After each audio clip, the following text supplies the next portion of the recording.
again, I don't know, as I've never compared the two. I don't have the other one. But Floria was a great fig, and it came in number 6 for us on production. So good taste, lots of figs, winner, winner. All right. And number 5 for us was the Azores Dark. Great fig. It's a Mount Etna fig, but it puts off little, about medium-sized fig, on the lower side of medium probably. This was a second-year tree for us, but the first year in ground. I planted it in ground this spring of this year. And a lot of trees, when you plant them in ground the first year, they'll spend a lot of their energy just growing the tree or establishing a root system. And I believe that tree did that because it didn't grow a lot, but it did ripen a lot of figs still, in spite of it. We picked 79 figs off that tree. And again, probably lost a few to the squirrels and birds or whatever, but 80 figs off a small tree like that in its first year in the ground, that's pretty good. I believe Azores Dark is also a fairly early ripening fig, so I'm looking forward to see what it does next year, but we'll see how the winter treats us. All right. So that was number 5, Azores Dark. In number 4 place is our red Lebanese, Becca Valley. It too is a potted tree, second year tree in a pot. It's we got 80 figs off of that one little tree in a pot. We got 80, and I mean they're good figs. They're dark, they're sweet. We gave that a 4.5 for flavor as well. So it's a good fig. I think we gave that a 4.5, but overall it's a good producer, pretty vigorous, clearly, and so that's why it's in number 4. I put that in number 4, even though we got the same amount off the Azores Dark, because the Azores Dark was in ground in a bigger tree. So the red Lebanese really did show up on that. That's why it went to 4th. In 3rd place is our Chicago Hardy. This is our 3rd year in ground. Last year, though, as the name and everybody knows its reputation, no winter damage at all last year, even though it was a really bad winter for us. Chicago Hardy came through with no damage. And this year, and I'm still picking figs off the Chicago Hardy, so this number is going to go up even from where it is now.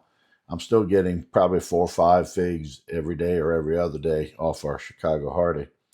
But so far, we've picked about 177, 180 figs off of that tree. And and every time I go to pick, I find 1 or 2 of the squirrels I've half eaten, left half the figs sitting there. So I know I've lost some Chicago Hardys to my enemies, the squirrels. But that's been a good producer. As you can see, it's grown to about 8 foot in the last 3 years. So it's getting to be a contender. I believe next year will really be a contender with second and first place this year. I'm pretty sure.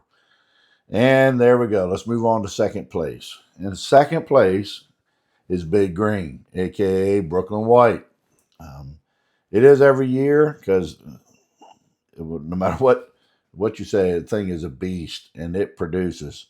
It's a 13-year-old tree. I have never had dieback on that tree ever, not a single winter. Even last winter, had no dieback, and it was cold. It was a really cold winter. Brooklyn White produced 1,700 figs this year, but I've got as many as 2,500 figs off of that tree. So here's the drawback with a Brooklyn White. It's got a very open eye. A really open eye. It gets pretty big, round, open eye. You got to stay on it. You got to be picking it every day. And ones that you miss that get a little overripe, you got to pull them off the tree and throw them away from the tree. Because if you don't, it'll start to draw every bee, hornet, and wasp, and ant, and bug in the area to the tree to come eat those overly ripe figs that are still on the tree. If you get rain, that really does mess it up because of the big open eye. So it can sometimes be a little bit rough in certain seasons to harvest that one. The tree's not real friendly to pick. The leaves are irritating to your skin. It's a sappy tree. So even when you pick the figs really ripe, there's still a lot of sap with those figs. But, all things considered, it's a large fig. It's a good fig. When you get them really ripe, very tasty. It is the most popular fig jam I make by far. People love the Brooklyn White fig jam. It's got a honey taste to it. And so it makes really good fig jam.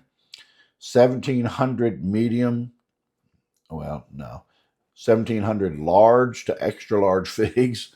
You can't argue with that. It's just a monster of a producer. So that's number 2, Brooklyn White. And in first place, the Figgy Tea's Delight is our Celeste. And this is what she was arguing about during our other video.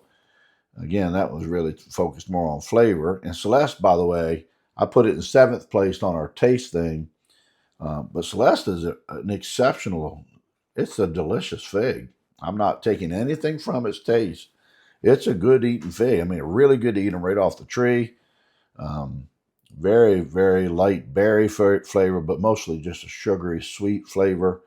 I mean, they are really, really, really good figs. And we picked 6,800 figs off the Celeste tree this year, and I have 2 of them. One of them is over 20 years, and then I started a second one from that one, and that one's about 7 years old. So 2 Celeste trees. So even if you cut that in half, which, believe it or not, I think the 7-year-old tree outproduced a 20-year-old tree. But even if you cut it in half, that was over 3,000 figs per tree. And our Celeste variant, that particular variant is a unique variant in that the figs are larger than normal for Celeste. Bill at Off the Beaten Path is really looking into that with me because, long story short, I heard about the Chincoteague Celeste and the size of those figs. I live an hour from Chincoteague, so a couple summers ago, or last summer, I drove to Chincoteague during harvest season just to see how big those Celeste figs were and to get some cuttings. And I'm looking all over the tree, and I'm seeing figs, but they don't look any bigger than mine. And I thought, I don't see where they're any bigger. So I picked the 5 largest figs I could find on the tree, came back and went out and picked 5 figs off my tree, bigger ones, and mine were in fact bigger, larger than the Chincoteague Celeste figs. I contacted Bill, my buddy Bill at Off the Beaten Path, who told me about the tree, and I said, I'm not trying to stir anything, but my figs on my Celeste tree are bigger than the ones on Chincoteague. He said, no way.